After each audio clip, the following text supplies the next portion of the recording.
After sharing food and drink at the Jaunty Ladle Tavern, the party was shown to the vessel that would be their home for the next few months as they travel across the briny expanse to Shopabin.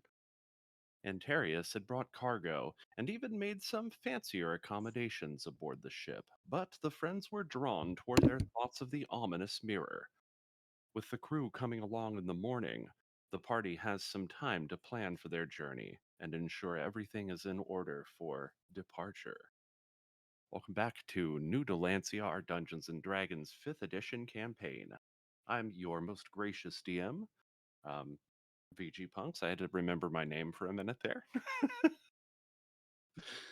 Let's go ahead and cut over um, back to the galleon where we left off last time. And let me get some appropriate music going.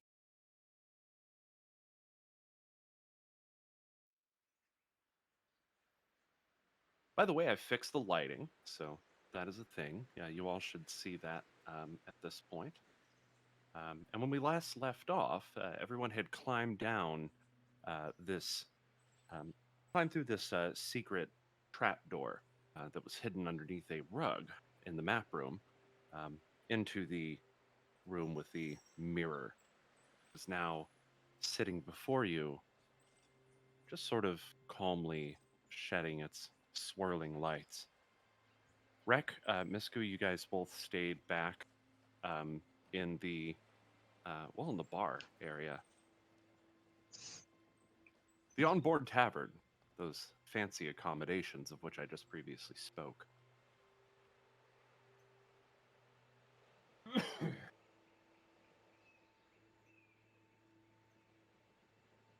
Hopefully, everybody can actually hear the music. I can hear music. Yeah, I can hear music. Cool. And hear. So I guess let's cut right in with the mirror.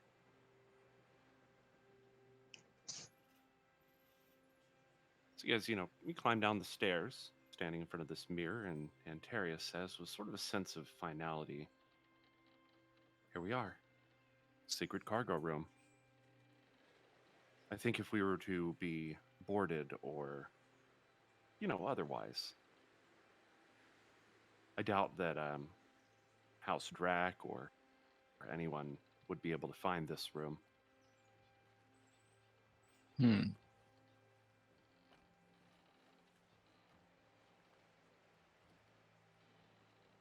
This is a most interesting vessel.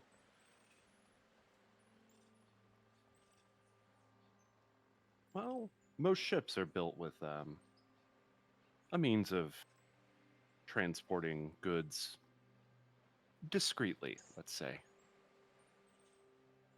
Not something that I use very often, mind you, but something that came in handy in this case.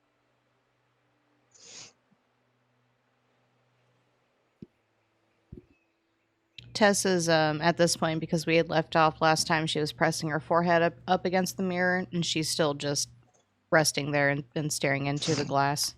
As you stare into your own eyes, it's almost as if the image, for some unknown reason, may suddenly shift into a different position than what you're currently holding. It's very strange to be looking at this exact copy of yourself that you might assume may make some motion unbeknownst to you at any given moment. Eerie. So Tessa's reflection isn't like right in front of her, it's like kind of off to the side or kind of displaced a little bit. Is that what No, you're saying? no, just that you're staring into this exact image of yourself, and it just feels like at any moment it might do something that you didn't do. It just Okay. feels that you get that sense from it because it's like, I don't know, it's kind of a weird feeling, you know.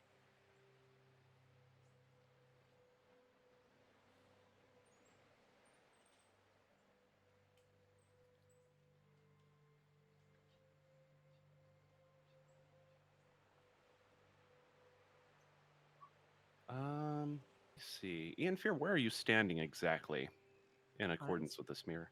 I'm standing next to Tess. Okay.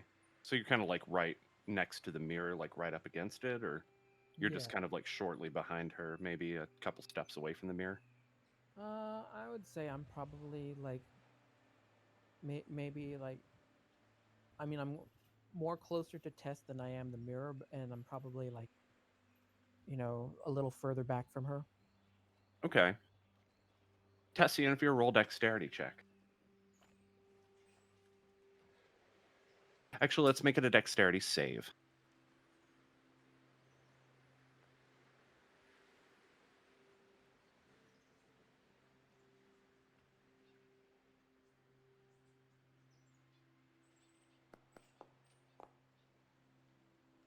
Nice. What? Look at us. Damn.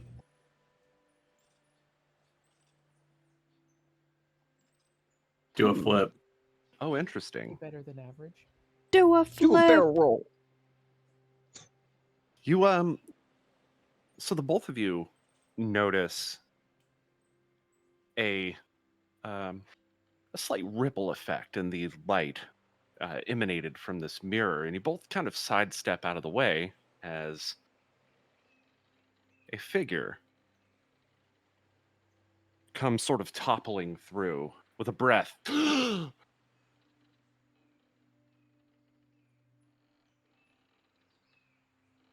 Guess who? Skrittow, Tess's kenku friend. feathers. She'll kind of reach forward and see if she can help him stand up straight. The feathers of the kenku are rather ruffled and frayed. They look like they may have been in a recent altercation. Clutched in the within its grip, it has a set of what looks to be scrolls.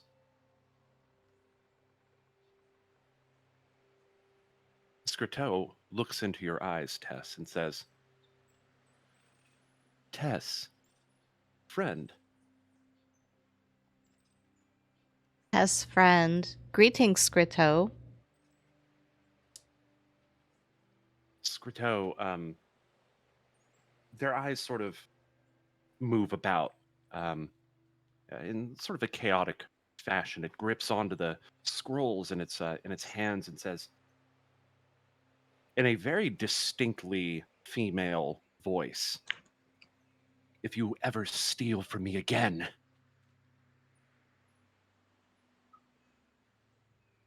Looking at Skrittow, Tess is going to say, the lady? The lady? "If you ever steal from me again." Did Skrittow steal from the lady? Skrittow looks at the scrolls and looks at you. Skrittow steal from the lady? Can Tess see? And she'll hold her hand out to look at the scroll. It slowly sort of picks up. This is actually like a bundle of 3 different scrolls, all tied neatly together with a sort of a strap of what looks to be perhaps silk ribbon.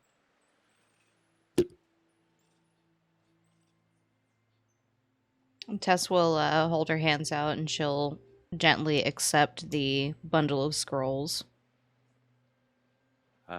After handing you the scrolls, Skrittow takes a step back and sort of peers around him nervously, noticing the others, and he sort of buckles down. Holding the bundle of scrolls in one arm, Tess is going to motion to the entire room and say, Friends of Skrittow. Tess is friend. These are friend. And she'll kind of motion about. Are we seeing anything? What do you mean? What do you I think she went through the mirror. Am I correct? No. No, the Skrittow came out of the mirror and is now in the room with us. Mm-hmm. Oh, Yeah, he's standing there right next to you. well, I moved up, but okay. Mm-hmm. Yeah, he's right next to you now. He's sort of a little hunched over, like a humanoid bird creature. Has a very much resemblance to a crow or a raven. How did you come through the mirror? Skrittow sort of cocks his head to one side and appears thoughtful for a moment. Skrittow, come through the mirror. He actually imitates your voice 100% perfectly.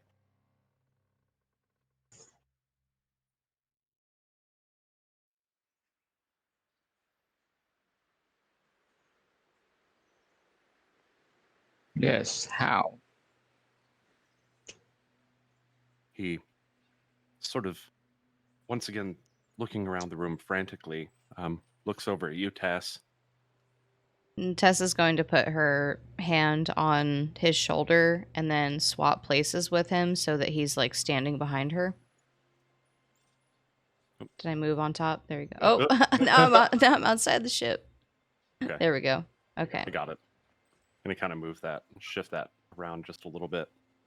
And then she'll like toward Healthiest say, "This is the being that Tess told you about. Tess's friend that is in the mirror. Tess wants to help him." Help as you might. I just am curious on how this mirror works. I'd like to know how he comes and goes. Tess wish she knew too. Every time Tess tries to follow her in, we don't end up in the same spot. Skrittow tugs at your sleeve and points at the scrolls. So you've actually gone through?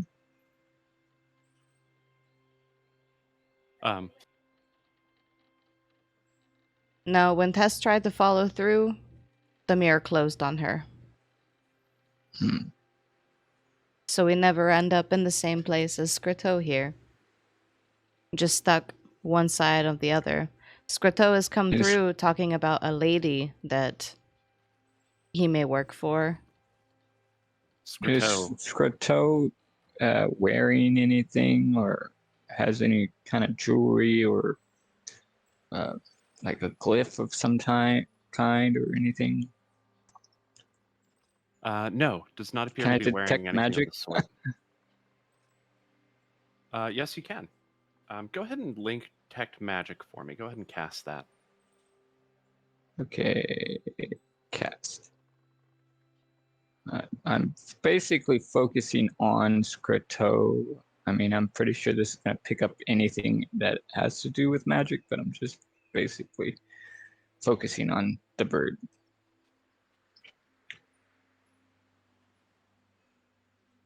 I don't know if it did anything. There we go.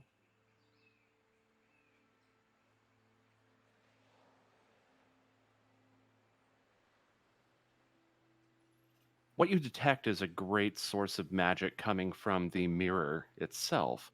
Skrittow, on the other hand, while does not emanate an aura of magic, you can detect the subtle presence of a magical effect that has brought him here. No sooner do you do this than Skrittow looks at you questioningly and makes a very distinct knocking sound. Does it emanate 300 feet away? It sounds like that may have been the way that they perceived it, given what you know of this creature so far.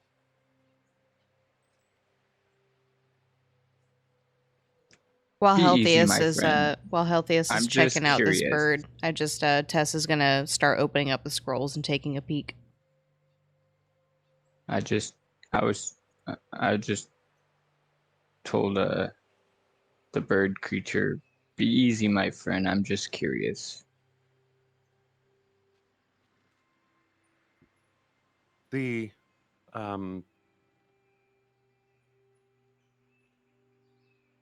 the kenku looks at you and says, and repeats back, "My friend," in exactly the same voice as you just said it. Skrittow, my friend, in um, two different tongues.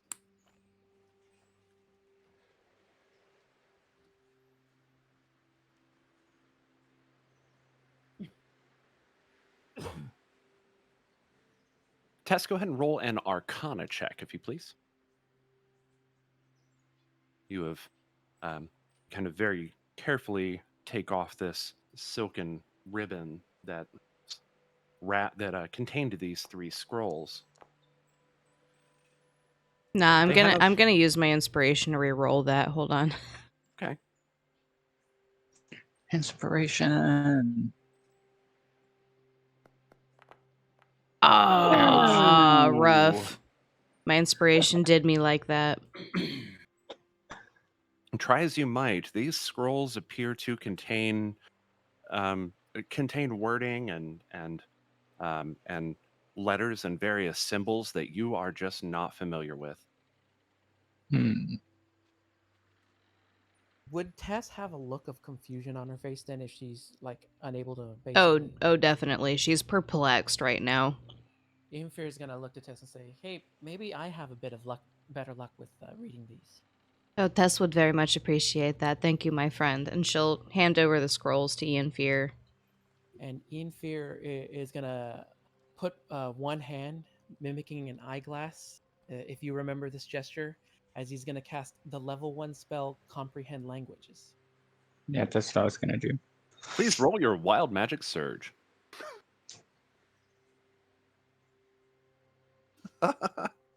This could be bad. Uh-oh. I can't see that. You change your letter numbering color. The roll is in the thing, but it's an 11. That's strange. Hold on, let me see if I can do this quick. So this should be a D100. Oh, well, no, that's the. Oh, I see. You want me to actually roll the. Roll a d10. Well, Your so the height D20 changes by is for the number is of for the chance of inches hitting equal to wild the magic. roll. If the roll is odd, you shrink. If the roll is even, you grow. I'll be, I got So an you AFK for just a shrink. sec. So first, let me Oh, I cast see. this. Yeah. Okay, hold on.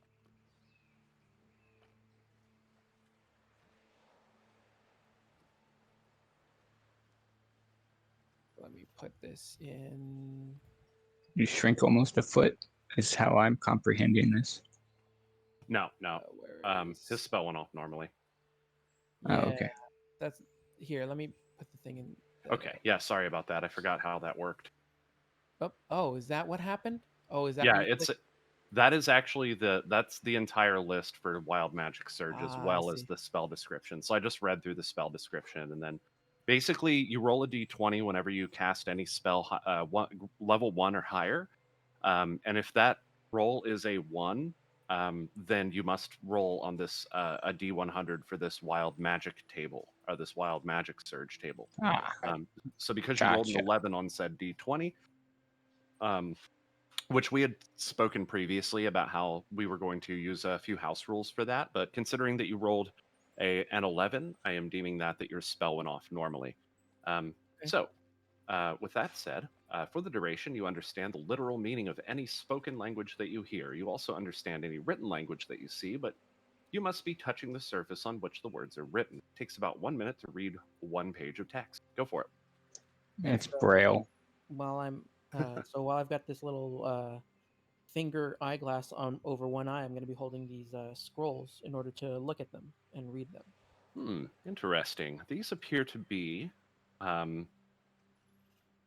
my gosh, hold on really quick.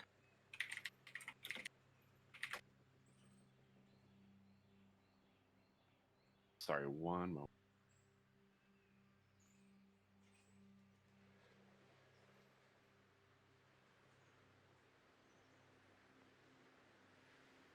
These seem to be the instructions, including words and um, various hand gestures and things of that sort, as well as some other details about casting something called mirror walking.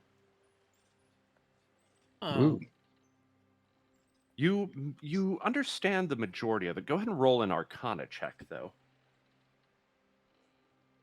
you're kind of glitching a little bit there. So go ahead and roll an Arcana check, if you please. In fear? Yep, he's on it.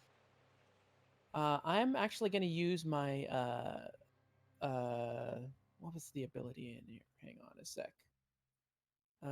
Inspiration? No, it's I think Ben it's Luck. no Magical guidance. Okay, this is a feature. 5th level spell. Okay, yep, go ahead. Reroll it. And I have to take this result. Oh, wait, what am I doing? Why am I doing that? I can just do.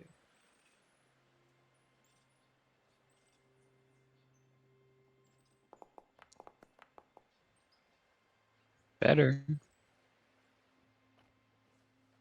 The words seem scattered. Um, you understand what they say and the literal meaning of the words, but their apparent meaning and in the context of the way that the inner workings of magic with this spell are lost upon you. You look at this scroll and you don't feel like you would be able to cast this spell given the information that you're given. This would require a lot more research. All right. So I'll look back to Tess and I'll say, I think this is how Skrittow has been coming to see us, but I can't make enough sense out of this to fully duplicate the effect. Skrittow looks Maybe together rather. we can. Skrittow gets sort of a excited look upon his face, and he imitates. Skrittow comes to visit us, mimicking the way that you said the statement. I'm gonna look to Inferior and be like, well, maybe together we can put our minds, or we can put our minds together and make this work. Tess would very much appreciate that if you both could help Tess and Skrittow figure all of this out together. Skrittow looks over at you, Tess, once again kind of clasping your sleeve, and says, "If you ever steal from me again, I'll pluck your feathers out, and then I'll gouge out your eyes." Did did Skrittow receive threats Little from the hunting. lady? She asks Skrittow. The lady, "If you ever steal from me again, I'll pluck your feathers out and gouge out your eyes." Hmm. Tess and friends will make sure this does not happen to Skrittow. Skrittow gestures toward the mirror.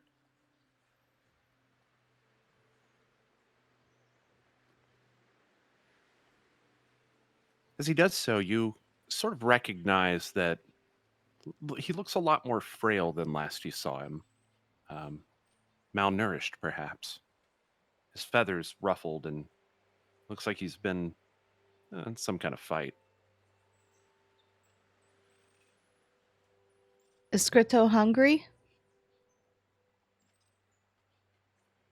Skrittow looks at you intently.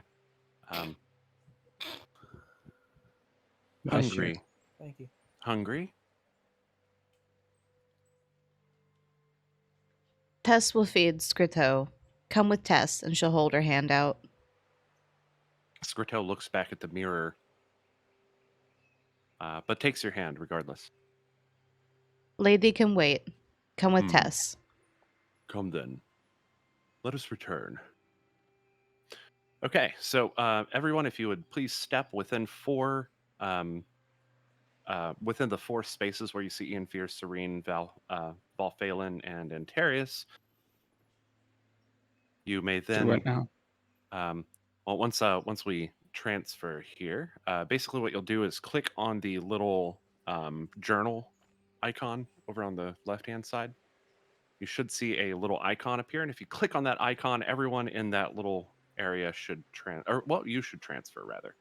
I guess that only works that way with me. Did I Sorry do about that, something? Healthius. I did that. You moved over just as I clicked it for Val and Antarius. Ah. So that is how you traverse the hidden room.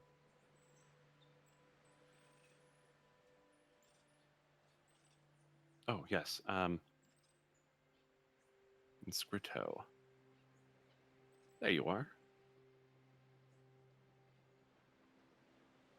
Okay, so Antarius and Valphalin make their way back to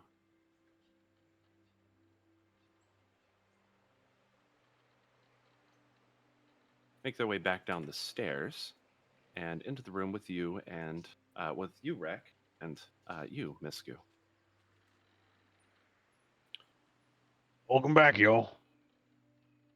Where did you go, Tess? Go back down the stairs. Then go down into the shadowy part of that stairs. There. No. Go back up. The other set of stairs. Yeah, click on that shadowy part.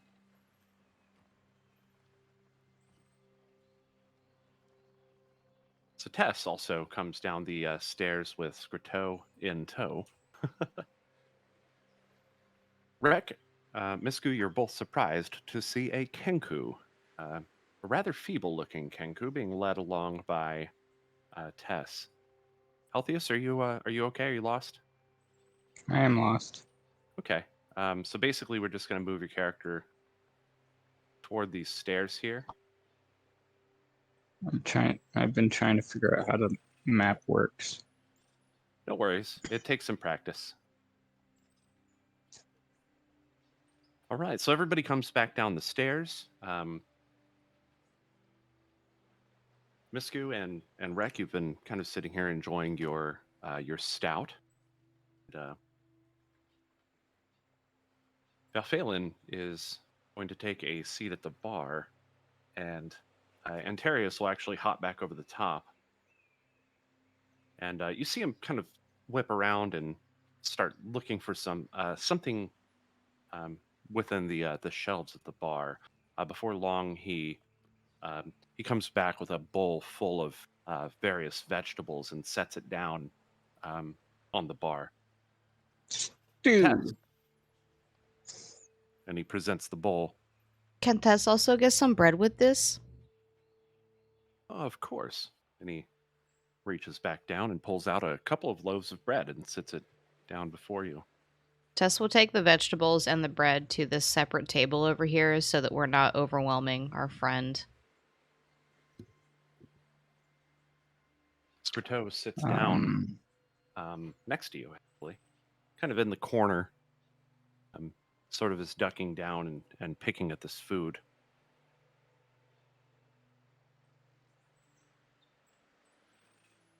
Before long, he seems to grow a little bit more comfortable with his surroundings, and he just starts kind of scarfing everything. He seems very hungry. Do you have anything? Hey, barkeep, do you have anything tropical back there as far as drinks go?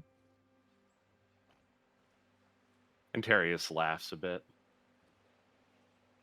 Mostly just stout, but I'll see what I can do in a minute. He kind of starts poking around the bar.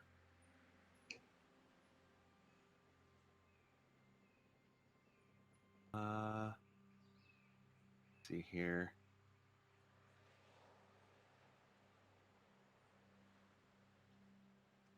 You've got a hungry Skrittow over there.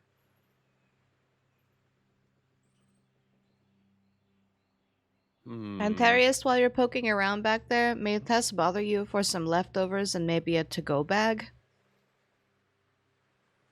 A to-go bag. A doggy bag. A birdie bag. And Harrius kind of like Yeah. scratches his head and, huh? A piece of cloth, something extra you may have, so that our friend can take some food back with them. Can eat on the go. He sort of places like a large sheet of parchment down. Will this work? Perfect. Can Tess also get some more bread, some more vegetables, and fruits? Of course. And starts to produce said these items. Now, on the way of something tropical, he sort of, he has his eyebrow raised and is looking at you, and he kind of glances over at Valphalin, who,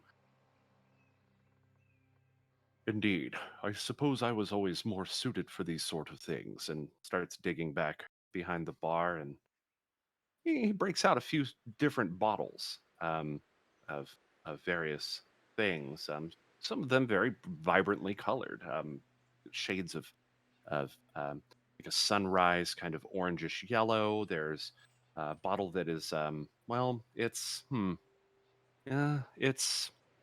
green. Hmm. He starts to mix these things into a sort of concoction in this glass, and then slides it over to you. The liquid itself is sort of a swirling and colorful, um, swirling and colorful kind of mixture.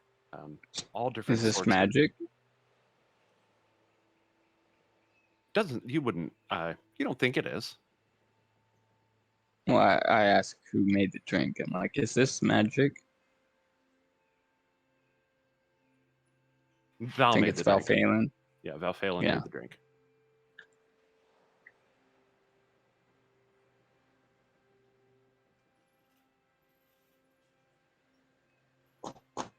All right. So Hey. do you drink it? Is it poison? You don't know. It could be magically magically delicious. Magically delicious. Could be. All right, I'll drink it. Okay, one moment, if you please.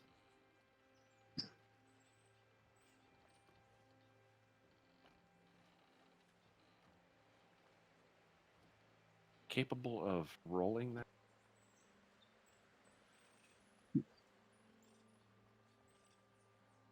Here we go. This is where I turn into a toad.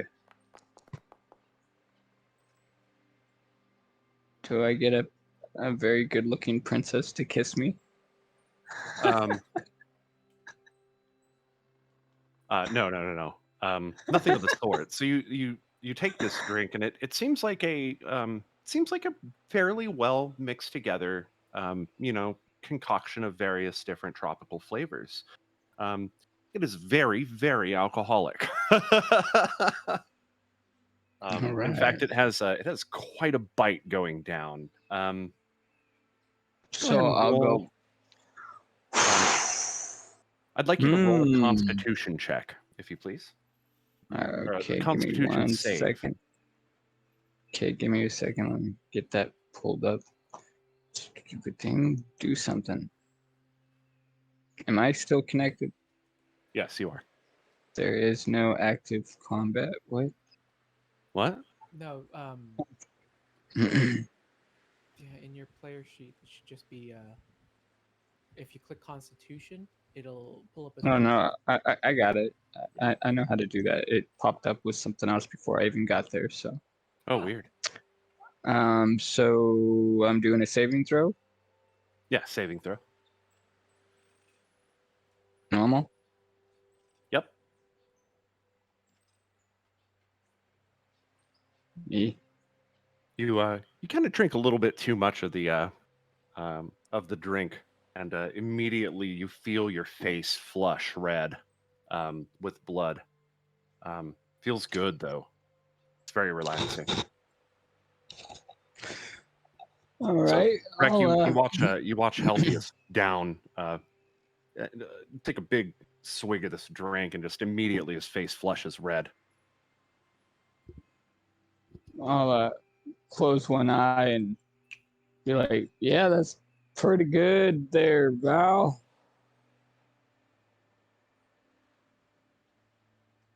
Val, actually, and Antarius addresses you, Rek, and Misku. It seems that we may have the ability to step through the mirror in due time. Who's saying this? You mean like that little bird man did? Only it would be us traveling to the other side.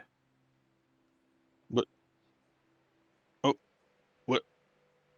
I thought we were taking a boat. That is part of the journey.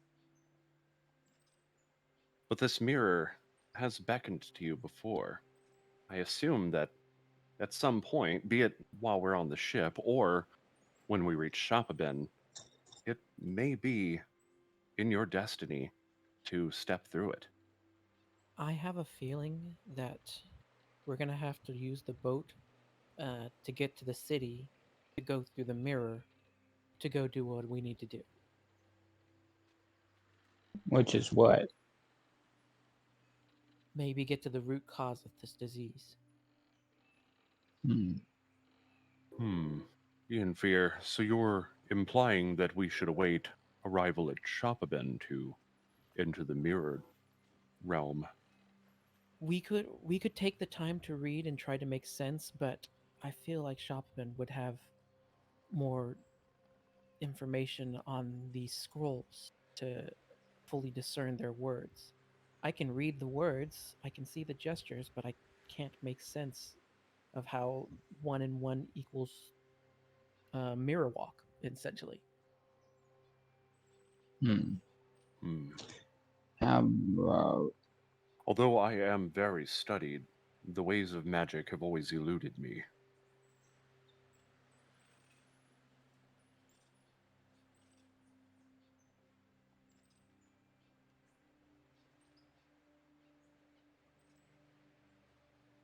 Indeed, Antarius says, I also have no affinity for the arcane. a mirror image? Mirror image? Yeah. Are you just going through your spells right now? Is that what you're looking at a spell? Yeah, I'm basically looking through my spell book as I'm drinking this drink, going, So I'm trying to figure out this mirror thing. So yes, here Halthius sort of, he's flipping through a spell book he's placed in front of him and, mirror image. No, that can't be it.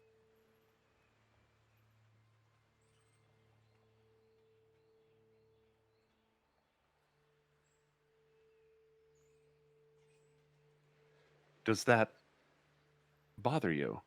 Antarius says to you, Rek. I'm just a little. I'm just confused. Antarius casually reaches down beneath the counter again and breaks out a few mugs, sets them before you, and pours them full of the deep, deep, dark liquid. It foams, and the foam curls over the top and spills over the side onto the bar. He slides this drink toward you. More stout? Maybe I'll understand it if I have some more stuff. And then Rec takes it up and starts to drink it. Always seems to help me, especially when I'm fearful of things. I ain't afraid. I'm just I don't quite know what all this is about, but Well, I'm willing to help, as always. I'm jealous of your courage in this matter. I am quite fearful of what may lie beyond that mirror.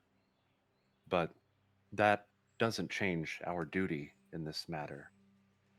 Ian Fear, if you choose that you all should go through the mirror during this journey, I want you to be assured that I will take good care of the ship. In your absence. Hmm. Miss Q leans forward and pipes in. But what if something does happen to the ship while we're in the mirror?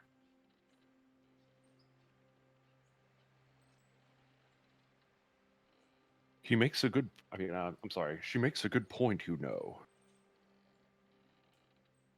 If we are to enter the mirror, we should definitely do this before we reach Jinduin territory. Those waters are treacherous, not only for Jinduin ships, but also all sorts of creatures that live below the depths.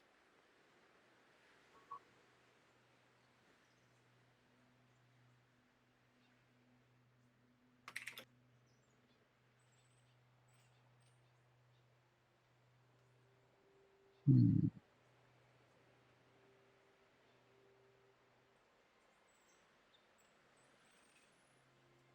You seem troubled.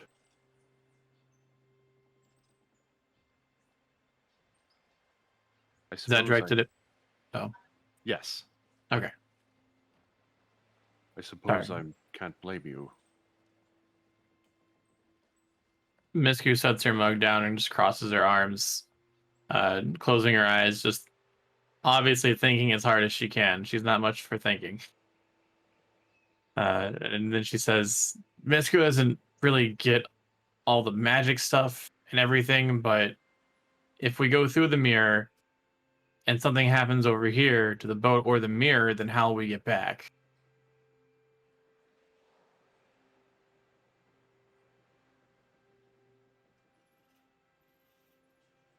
Altheus,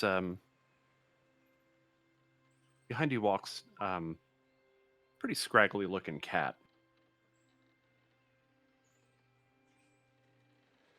It meows and it continues past you all, and then walks We up got the a stairs and stowaway. vanishes. Oh, I'm sure it's fine after all. We could use all the help we can get, even with the strays. I'm sorry, Miscu, what could you repeat that line, please? If what happens if something happens to the boat or the mirror after we pass through? I just want to make sure we have a way back and don't get stuck somewhere. We'll have to be very careful about how we choose our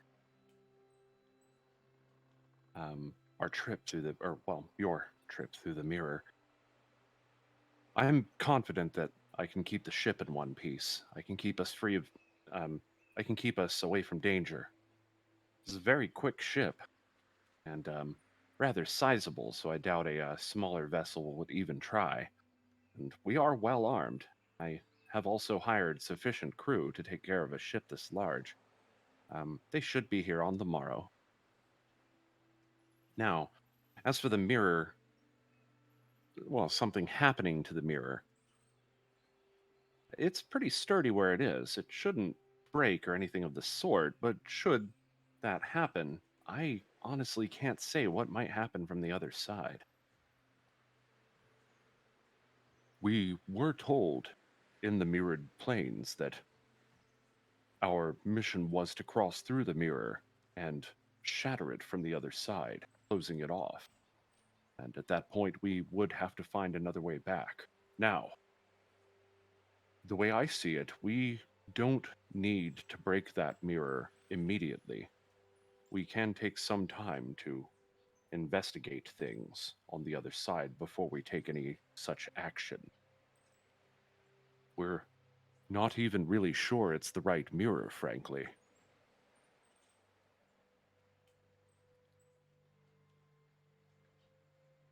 Are you saying that you believe that there may be other mirrors around these planes?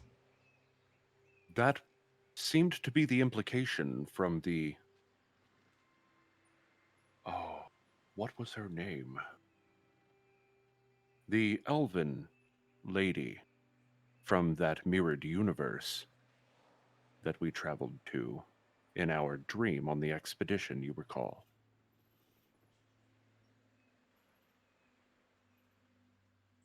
You do bring up a good point. Skrittow, do you know if there are multiple mirrors for Skrittow to travel through? Skrittow looks up, his mouth, his beak full of food.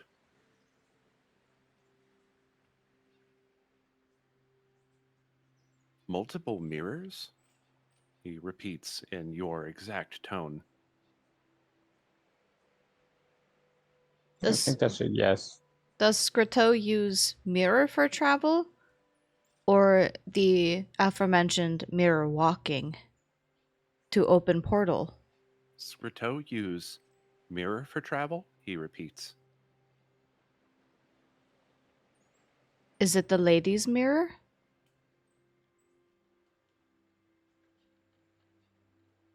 Skrittow sort of trails off.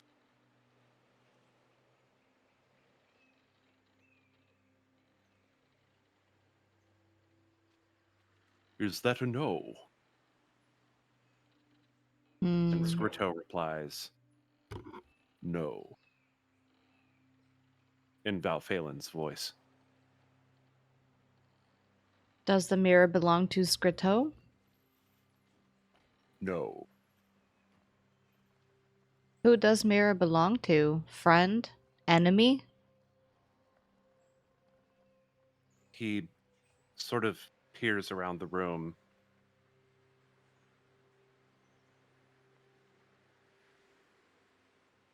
Skrittow uses the mirror for travel? Whose mirror? Friend? Enemy? Skrittow? Skrittow friend? Skrittow just shakes his head. Hmm. Mirror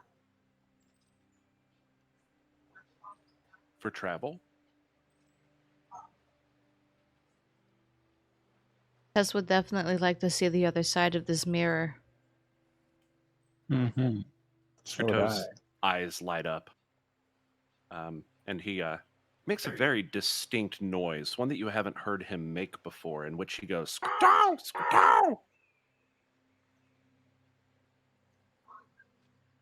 Tess thinks Skrittow might actually want us to go through the mirror as well.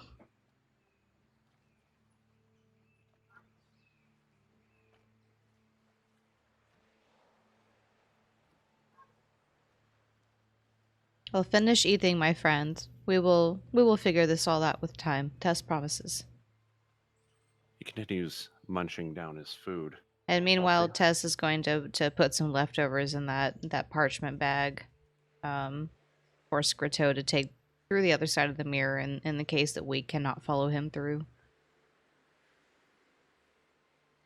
So you've seen Healthiest sort of pacing around and opening all sorts of doors and kind of peeking inside of these different rooms. Healthiest, as you're doing this, you are finding various rooms that are very dark, but appear to be loaded down with cargo.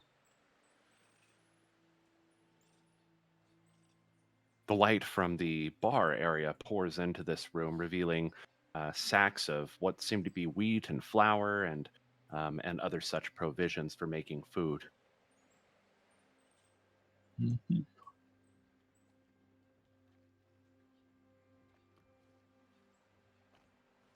And in this room, there are various kegs. It smells very, Fermented. yes, in here. Valphalen leans over the bar toward the two of you, Rek, Misku, and Ianfear.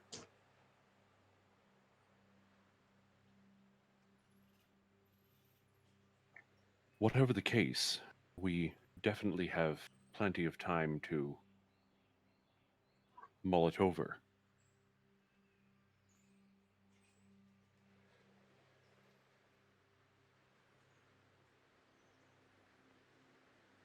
Perhaps we should get some rest. Think on it in the morning.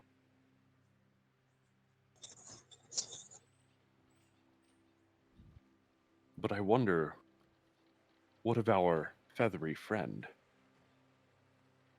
There ain't no rest for the wicked. Can Skrittow stay long, or does Skrittow have to leave soon?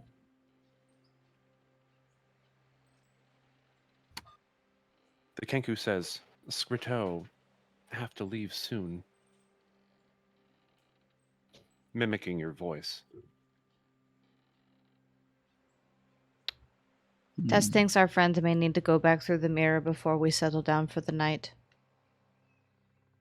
Tess is worried that Skrittow might be in danger if he stays too long in this realm of existence. In danger, he repeats. If I catch you stealing again, I'll rip your feathers out and gouge out your eyes. Skrittow, did these scrolls come from the lady? Skrittow's eyes wander. The lady. If I catch you stealing again, I'll rip out your feathers and gouge out your eyes. In that exact same voice. Suddenly worried about the fact that we have this bundle of scrolls, Tess will approach Ianfear. Ianfear, my friend, is there a way you think you might be able to create copies of these scrolls? Well,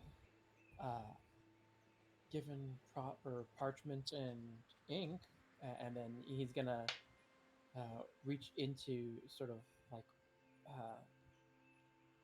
like his vest and sort of it sort of looks like he's digging down deep, and then suddenly he's gonna pull out this. If I have it up, should. Where is it? I guess I can't click on it, but he's gonna pull out sort of like this bundle of all sorts of different like pen tips for like calligraphy style, and it's a forgery kit. He says, "I don't think I should have that much of a problem with that." Tess thinks if possible we should make copies of these scrolls and send Skrittow back with the original scripts so that we may have something to reference after Skrittow is gone.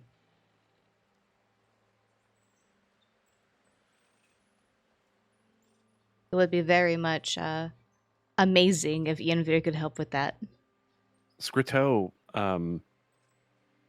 kind of places his hand upon the scrolls and presses them toward you, Tess. Is Skrittow not worried about potential danger? What if these scrolls have a magic we cannot detect?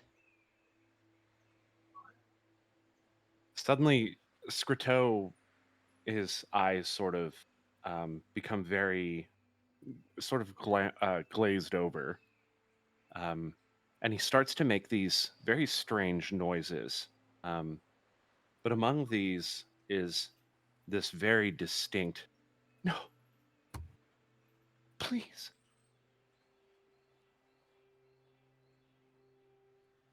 Very I'll well. rip out your feathers and gouge out your eyes. Very well. Tess does insist upon Skrittow at least returning with copies of scrolls just in case. I think we should stop talking. Copies of scrolls, just in case. Now, stop talking. I don't like to say that loudly, but I'll say it.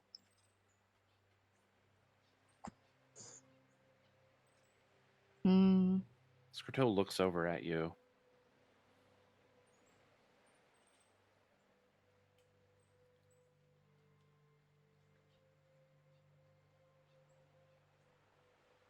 I assume that our friend is in trouble.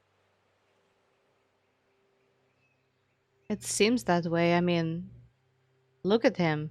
Tess is very worried about how skinny our friend has gotten. If you recall, previously he had handed you a letter asking you to save him. Being held prisoner by the lady, was it? Tess does recall. Tess is just I worried don't, about these scrolls. Go I on, don't know Rick. who this lady is, but we can go pluck her feathers. Tess claps her hands excitedly. Tess agrees.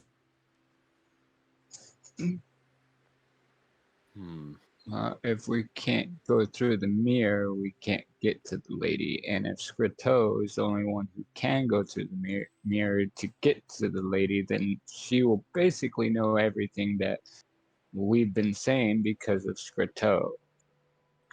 Valfalen sort of hops over the bar, walks up next to you, Tess, and looks, kind of kneels down low and places his hand on Skrittow's shoulder and looks deep into his eyes and says, "Know you anything of the disease?" Skrittow's eyes widen once again, and in that same female voice, "Yes, a disease." Well, this is quite concerning to Tess. If the disease is something being made beyond this mirror, then we definitely need to see if we can get through. It's almost as though Valfalen's face has paled in some way, although it's almost undetectable in the red of his scales. His mouth hangs open in shock.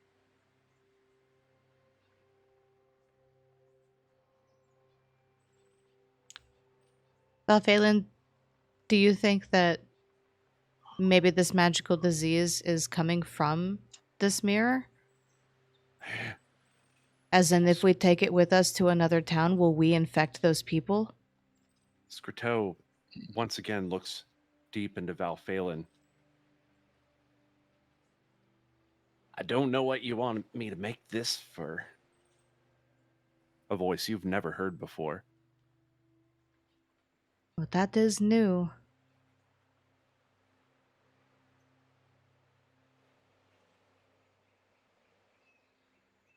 I don't know if it's referring to the mirror or referring to the disease, Lady, but the lady. And gouge your eyes out. Yes, It does sound a like disease. the lady has possibly commissioned someone to make this disease. The voice almost sounds dwarven in some way. Hmm. I'll be above deck. Tess is Valfalen goes up the stairs. Tess is going to prepare to take our friend back. But Ian Fair, you can make copies, correct? If needed. I think Healthiest and I should examine these a little more closely. Can Skrittow wait a little I did longer? not hear that. Ian Fierce said, "I believe that Healthiest and I should take a look at these scrolls a little more closely." Yeah. Okay. Can Skrittow stay longer? Or must Skrittow go?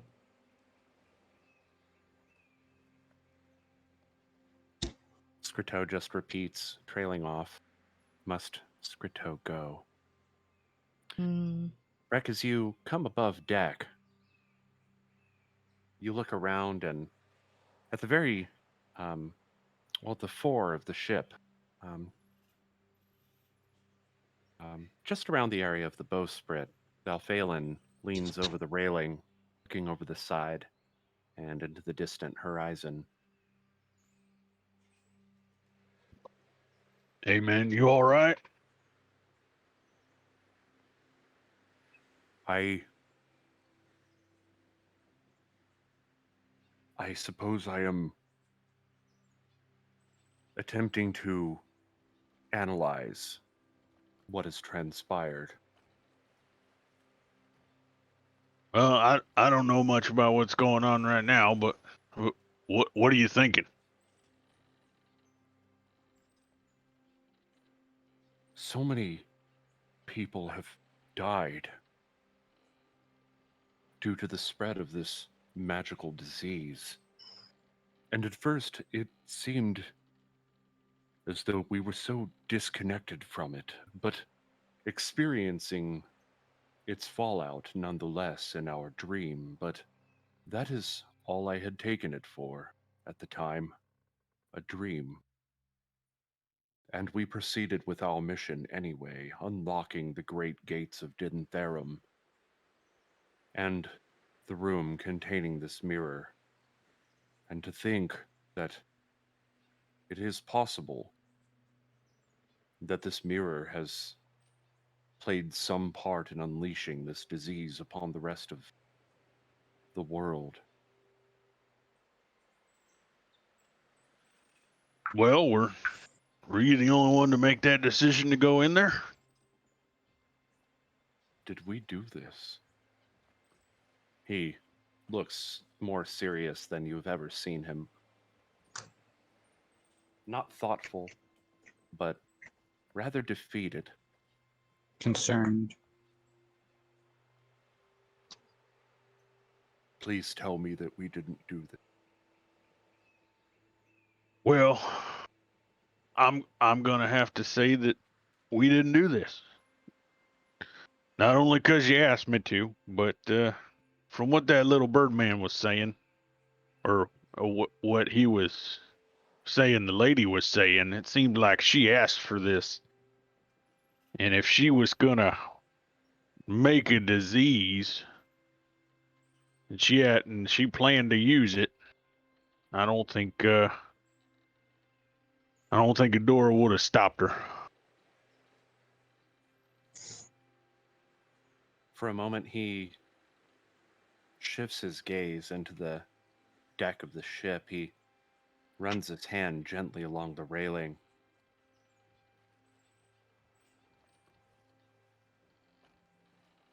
And then he, for a moment, looks thoughtful. You are right.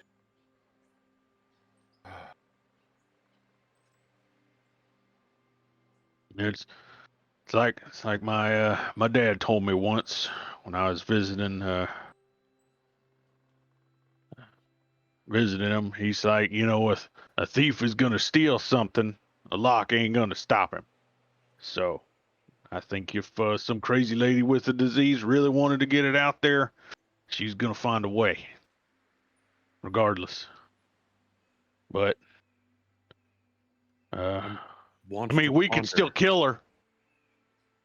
I want to ponder as to her cause, this lady person, and why she would want to bring harm on so many people in this plane of existence, and perhaps even change the history of this planet. There are so many pieces to this puzzle that I just don't understand. But I want to thank you for your reason in this endeavor. I like to keep things simple. Makes sense that way. You're He right. steps over and clasps Val on the shoulder. Gives him a Perhaps nod. I am overthinking things. I am want to do so, of course. Ain't nothing wrong with thinking things through. Just don't get mired in it. It's like mud. Sometimes you just gotta wash it off and keep going. I feel I should write that down. Wise words, my friend. Wise words. Well, I mean, it's water. It's what we wash things off with. Valphalin slowly produces a pipe from within his sleeve. He sparks it up, and again, smoke pillows from his nostrils. He hands the pipe to you. Shall we watch the waves and be at peace? Sounds good to me. And he sits up on the thing, but it's like I don't partake in the smoke though. It's okay. I Smells understand. nice.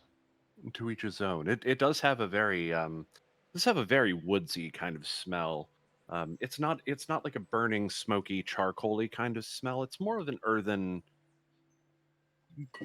wooden kind of grassy smell. Um, but it's very light, not harsh or bitter. Um, No burnt popcorn. yeah, no burnt popcorn. Does not smell like burnt popcorn.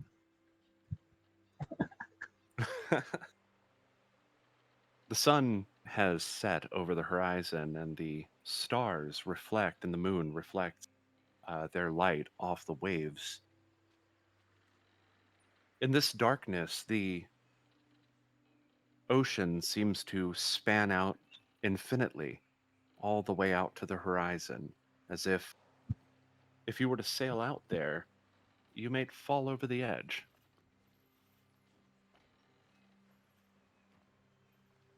Skrittow, Tess, looks rather panicked.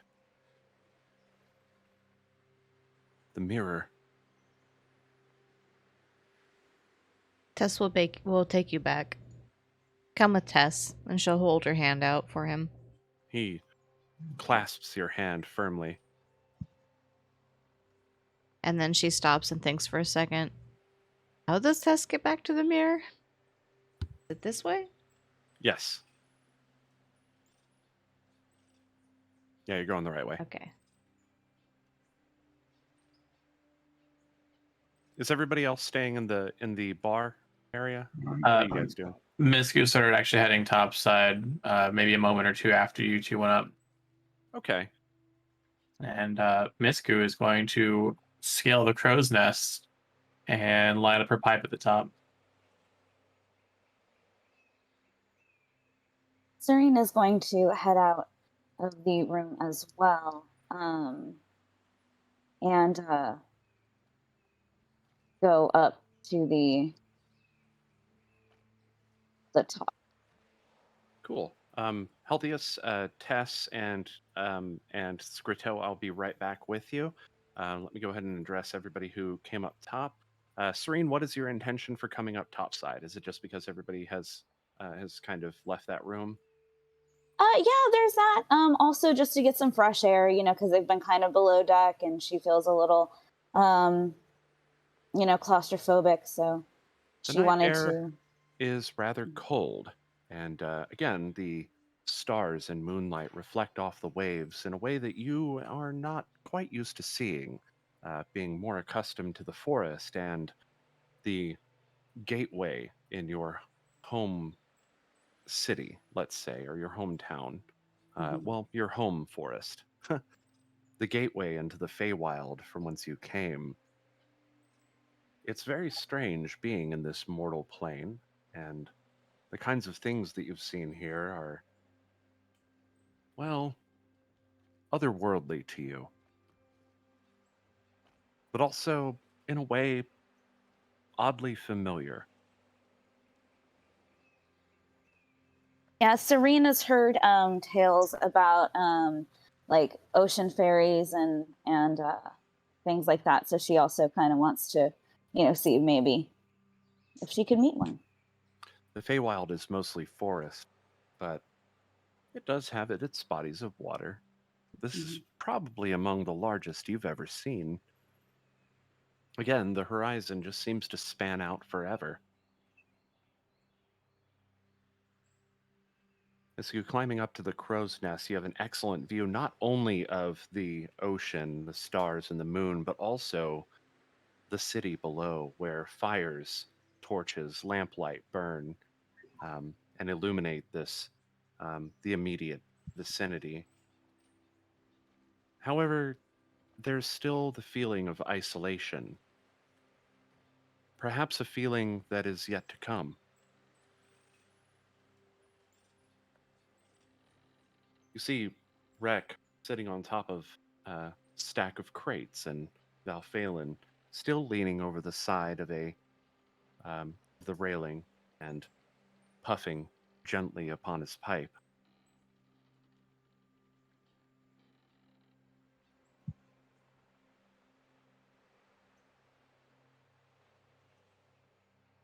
Inferior Antarius leans over the bar. You seem troubled. The Can you repeat that? I can barely hear you.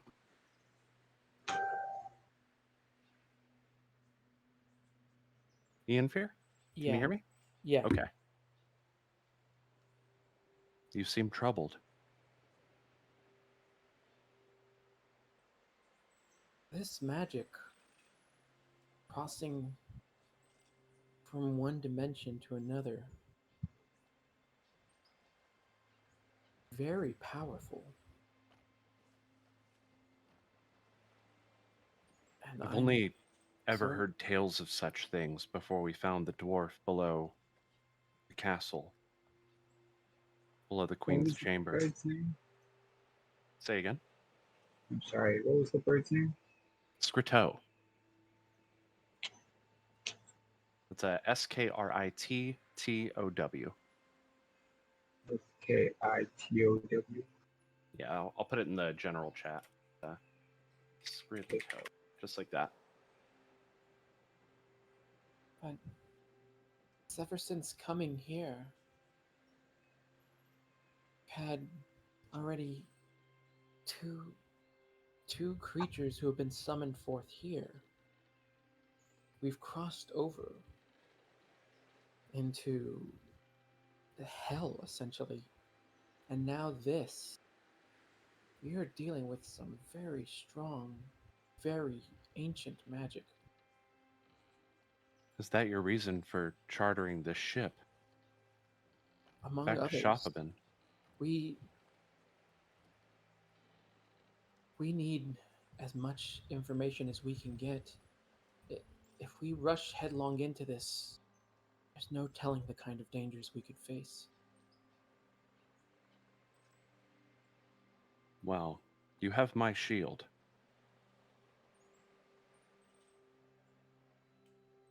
And while I can't speak for him directly, I know that Val, my friend, is one. He is trustworthy.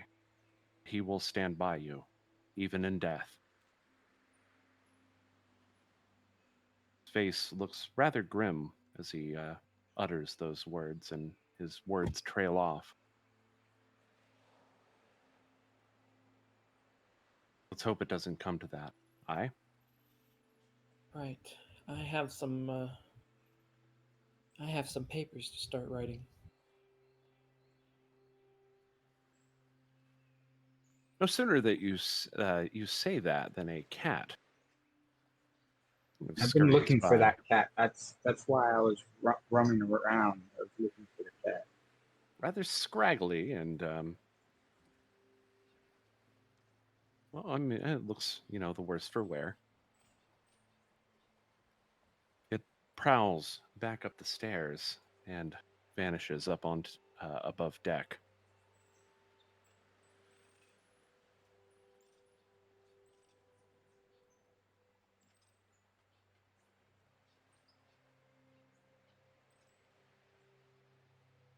To the mirror room.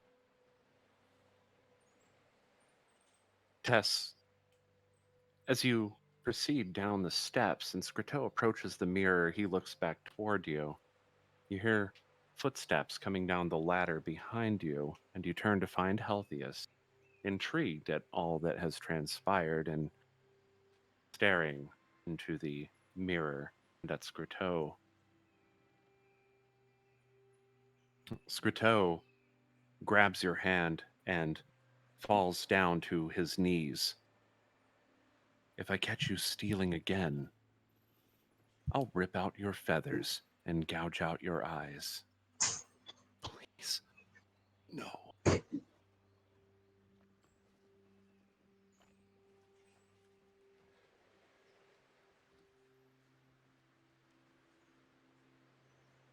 If Skrittow must go through the mirror again, Tess understands, but please, my friend, stay safe. We'll be in contact. Does Skrittow need the scrolls back? No. In Valphalen's voice.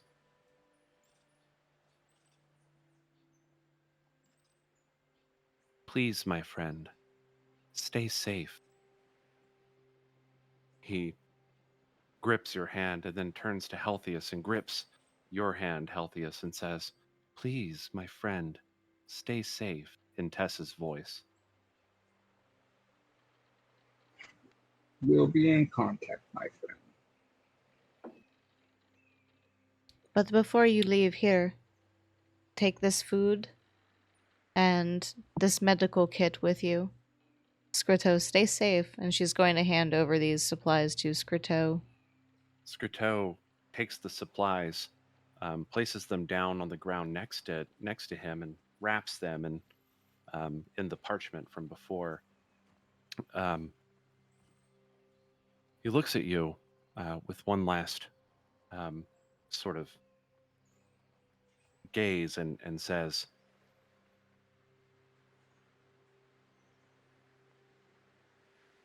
quick. We have to hide.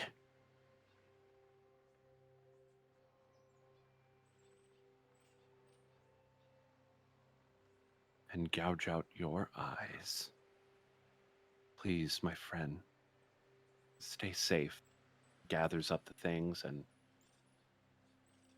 you see him make this broad gesture where he makes this sort of wiping motion with his hand in a sort of circular kind of gesture. And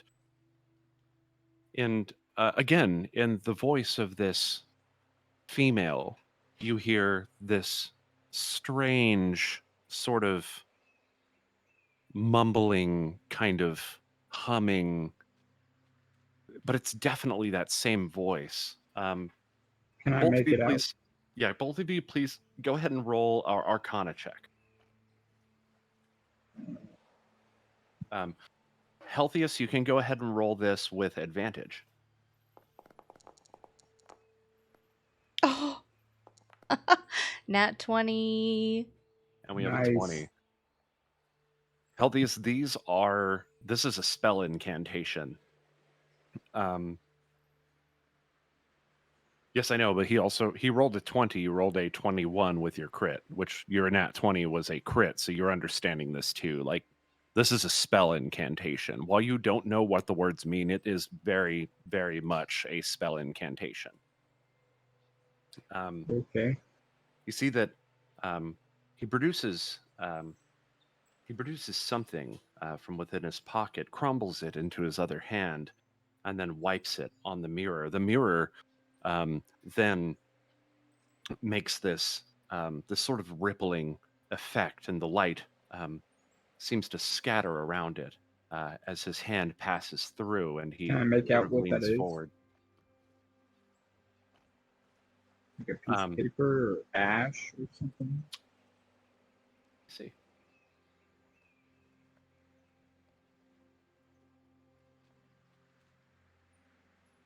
Looks like it was it was probably ash, though you can't tell. But it looked like a very ashen powder. Perhaps once he's finished with his ritual, you can examine the material, or it may be expended at that point. You don't know. Whatever the case, he starts to pass through and takes one last look. Wait. While he's passing through, Tess is going to place her hand on his shoulder and see if there's a possibility that she can poke her head through the mirror. Oh yes. Yes, you as you place your hand on his shoulder and he starts to pass through. Your hand And goes with it. Tess is going to look to Healthius and say, "Take Tess's hand. Tess does not want to be sucked in. She just wants to see what's on the other side." As if to use Healthius as an anchor to help her not get pulled in. Healthiest. You're muted, Healthius, if you're talking. Sorry. Yeah, so I'd rather get pulled in, but I'll hold Tessa's hand so she doesn't go anywhere. So you grab Tessa's hand and you brace yourself to keep her from being sucked into this mirror, if that is the case. And Skrittow, as you grip his shoulder, turns around and says, "Skrittow, friend," and then crosses over to the other side, pulling you halfway in with him. You peer around and your eyes adjust for just a moment, and you see a gray room. Stone walls and stone floors adorn the place.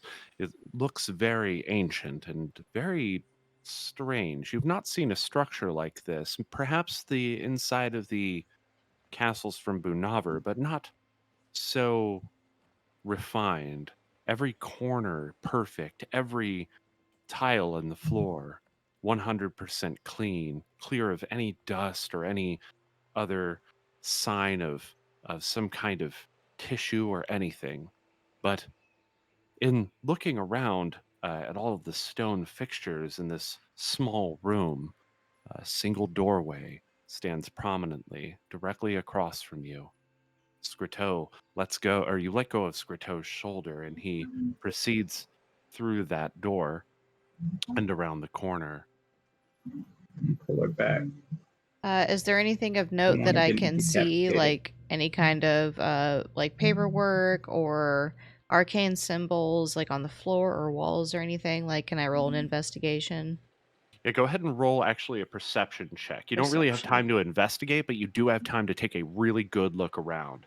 So, low roll, high roll, no matter what happens, you see something, but let's determine what it is.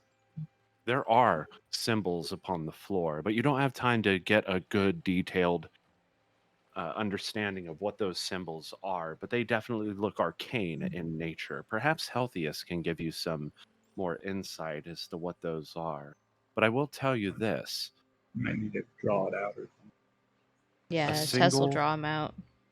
a single stone bench sits before the mirror, as though a viewing station, so that people can watch.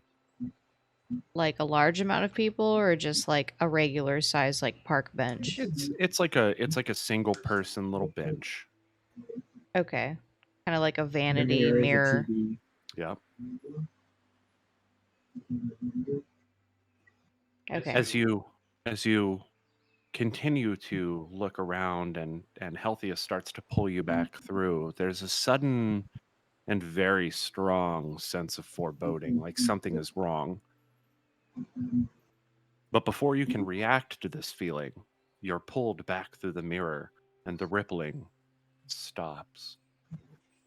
You place your hand on the mirror and it is once again solid. Tess is just going to silently stare into the mirror and contemplate things. As in, I need time to take notes. I need to investigate the mirror.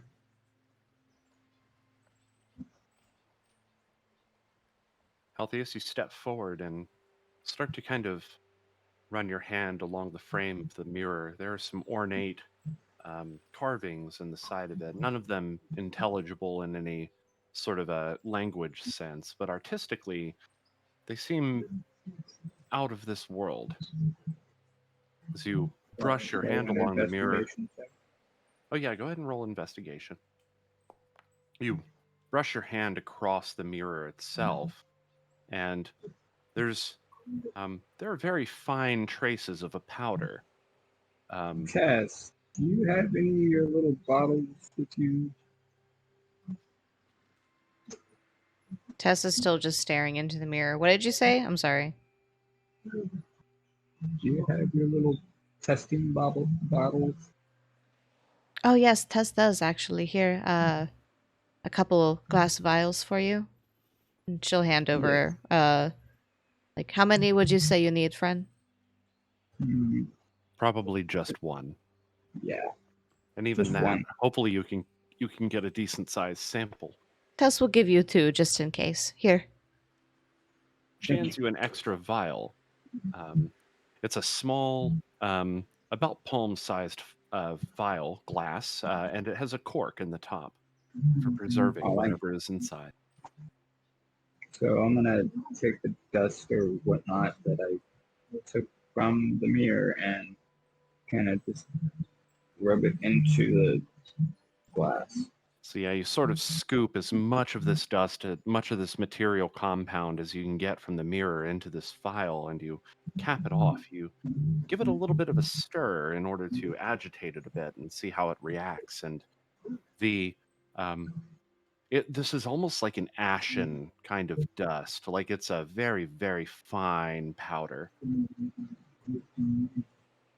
As it agitates, it sort of clumps together and topples over itself. Um, so not like a sand, not like a very coarse sort of substance, but this is very fine. It sticks to itself. Well, yeah.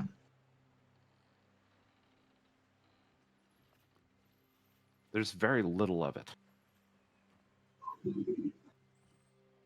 Okay, I want to kind of keep the gestures and try and make out the words and stuff of what Skrittow did to get the mirror activated. Oh yes. So, While Tess is thinking about it, Tess saw some arcane symbols while she was peering on the other side. Let Tess draw them for just a sec, and she's gonna pull out some parchment and just kind of sit on the floor and scratch out kind of what she can remember seeing just from that short glimpse. Okay. So you given your perception check, you probably can remember generic shapes. So what you do remember is there's like a circle and there are some lines that are kind of connecting into this circle. I'm gonna go ahead and let you draw that however you feel like drawing that, and then you can pass that along. I'll need you to repeat that because I'm still trying to catch up with my notes. I'm sorry, a lot is happening right now, and I'm a slow writer. No problem. It's just very vague. But so Tess promises to draw you a picture of these And she's working on it right now. of these circles. Okay. So it's what? It's a circle with lines going through it? Yeah, there's some like lines interconnecting in the center. They kind of make sort of this sort of triangular. No, that's about all you can recall. Okay. Do your best.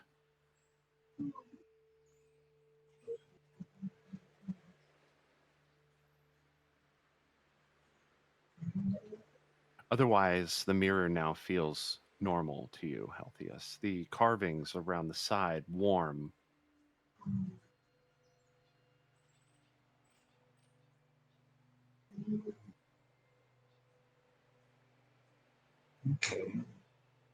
We'll let you guys process what you got. Oh, I'm sorry.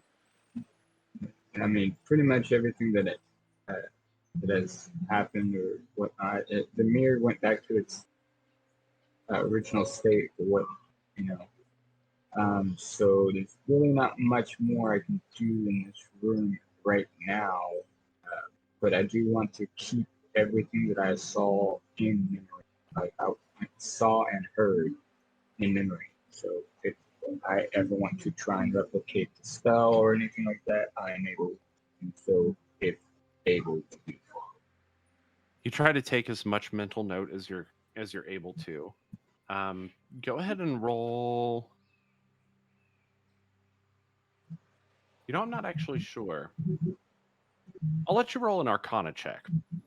Just a normal one. Okay. Wow. I'll fill you in off screen for that. Okay. I'd like to go back to the main deck of the ship for a moment.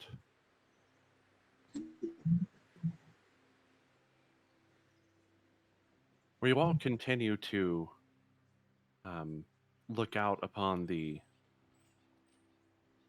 calm sea and take in the night air. Dalphalin, looking up to you, Rex, says, "The rest of the crew should be here by morning."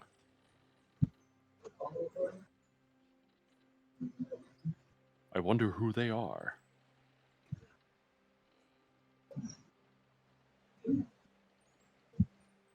When I you don't know. sailed, did you have a crew? Or was it just yourself on a boat? No, it was pretty much just me and maybe one other person on a boat. Get 3 if they're light enough. You get 4 where someone's going in the water. They weren't very big boats. Interesting. I I don't mean, know that I've ever been on such a small craft. usually just one person take it out. That way you can bring more fish back. One thing that you do note as a big difference that stands out to you probably more than anything is the length of time that you've been standing on this vessel. It rocks quite a bit less than the small fishing ships. Feels a lot more sturdy.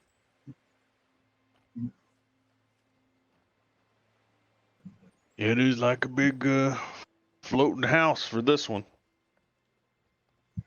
You probably fit, my entire tribe on here and not even go below the waterline. How big was your tribe? Well, it always varied a bit. We'd gain family here, lose family there. Sometimes one group would go off chasing a different herd of animal, and we wouldn't see them again until next season. What So an interesting way to live. it was peaceful. We were able to take care of each other, and Did it you worked out well. did you often worry about those who had been lost? Well, there's always a chance that something may happen, but we'll all see each other in the end someday, and we'll I tell them tales. We'll know what happened then. I admire your courage. Miss Goo, Serene, you overhear this conversation, at least bits and pieces of it.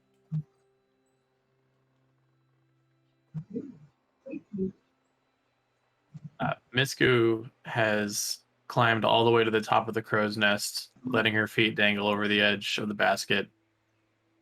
She has lit up her pipe and she's carefully unwrapping the sunflower loaf that she stowed away from the inn. She's Still, just staring off of the ocean as she picks at it.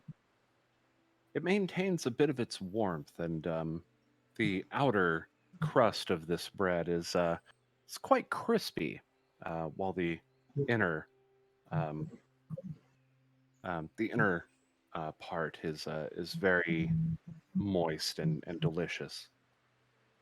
It breaks apart rather easily, and almost has a cake-like sort of consistency about it. As soon as Misku tastes the sunflower coming from the loaf, she'll exhale from her pipe and just heave a very thoughtful sigh as she stares into the ocean.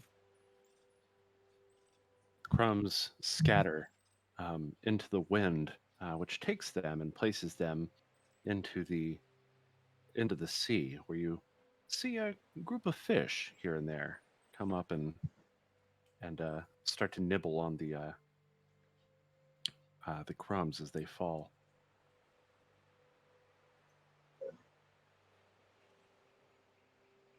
Green is it looks like Zane's kind of like close to Misku. So she's gonna kind of like see that little interaction and look like incredulously at the fish. She's never seen fish like this before. Yeah, the fish. You don't Alive. get a really good look at them, but you see the mouths as they surface and quickly snap up what's been dropped into the water, and then quickly sink back down into the depths.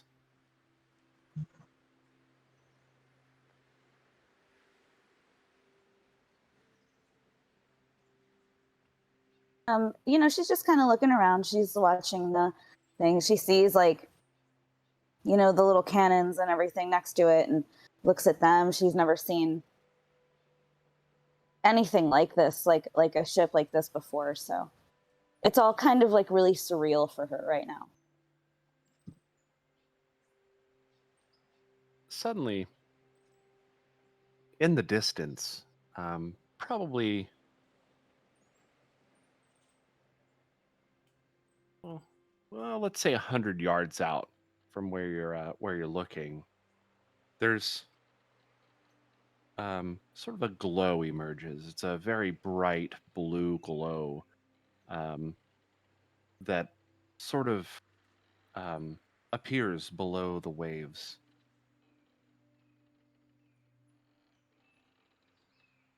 So like under the water? Mm-hmm. Oh, that's crazy. Serene is going to move closer to the edge of the boat to try to see what that is, if she can make it out.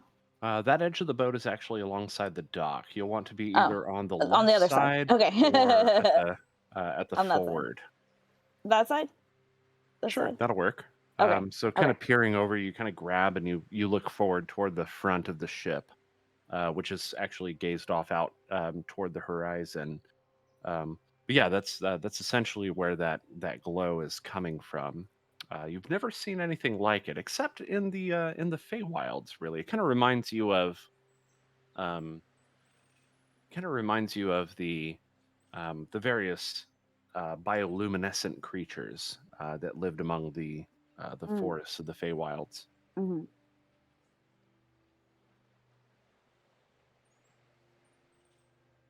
Can I detect magic to see if it's something like... Sure. Okay, let me do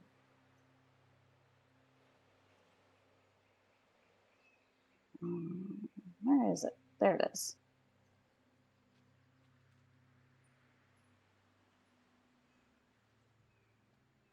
Detecting magic has always been a very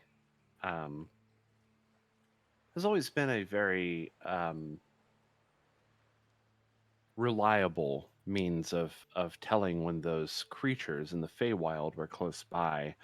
But in this case, you detect no such thing. Hmm. Whatever means are causing this glow, they are 100% natural. Which is even stranger. Indeed. That there's stuff like that out here? Yeah. Indeed.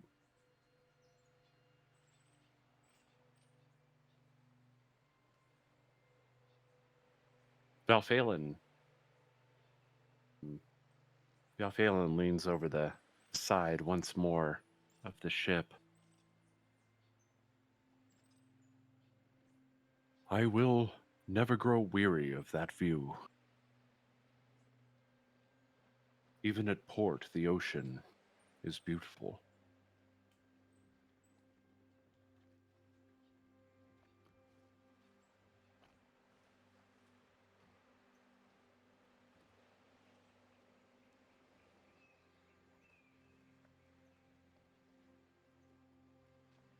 Cutting back to Healthius and Tess. Healthius continues to investigate the mirror, looking for any trace that he I'm might also gonna glean. try to, or I'm also gonna make sure the test is okay. How are you doing that? Well, first an observation, and second, we like, hey, test, you all right? Healthius looks, sort of looks you up and down. and asks if you're okay. Tess is still sitting on the floor.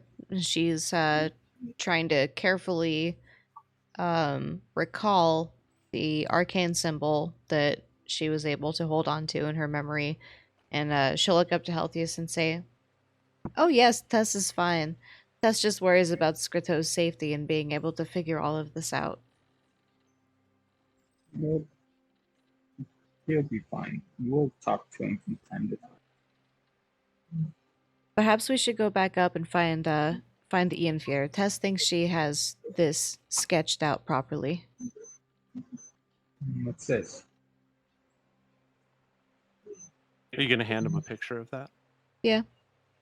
So what she hands you is sort of a haphazardly scrawled picture of what it appears to you quite clearly to be a summoning circle containing a sort of triangular fixture with a line crossed through it. I'll send you a hand drawing of this a little bit later so that you can kind of visualize it a bit better. But you can identify this as being a summoning circle relatively easy. Essentially, what this summoning circle does is it summons a portal, or it allows you to create a portal. Okay. That might be helpful. The symbology, though, within that circle is unlike anything that you have seen. This might take some study. How about a religion check? I think it's going to take more than that. I think you're going to need to really sit down with this and study it for a day, maybe two, maybe longer. Okay, well, let's go up to Inferior and see if we can cut that time in half. Okay. As you guys are walking back to join Ian Fear, you recall that the last time you saw him was in the bar. Ian Fear, Antarius, still leaning over the bar, scoots another mug of the stout over to you. To who? You need to Yeah. click on that little journal entry thing. When you're right next to it, click on it and it'll teleport you. Yeah, she's in the way. Okay, I'll re-up. Really? Okay, I'm doing it manually. I'll have to look at that again later. And then as I come out of that room, I want to cast a spell. What are you casting? I'm casting at what did I say? Oh, I didn't say. Say again? Oh, Glyph of Warding. Glyph of Warding. Can you link it?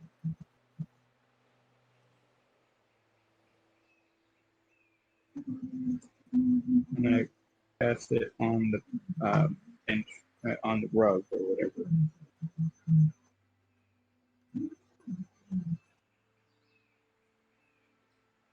Did you see it? Yeah, I'm there? reading through it right now. Sorry.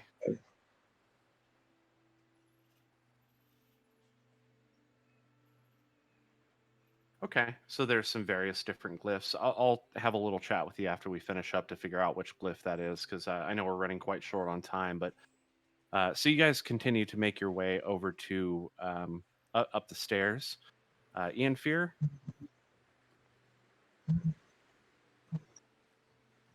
Santarius scoots you that mug of the stout. I just want you to know. Is it up the stairs? The shadow part? The stairs aren't really working right now. What the Okay, yeah. Yeah, I'm not sure why that broke all of a sudden. Let me just drag you guys over there. That sucks. Might have to refresh or something. It is a module, so like it could be broken. I don't know. And you see Tess and Healthius come back downstairs. Antarius scoots you that mug and he says, I just want you to know that no matter what path you choose, I'll do everything in my power to make sure that the vessel and the mirror are safe.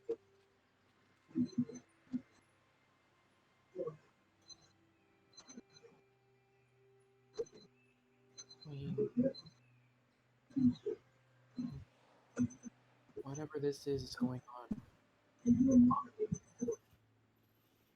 we must take caution. But we also cannot wait too long to act.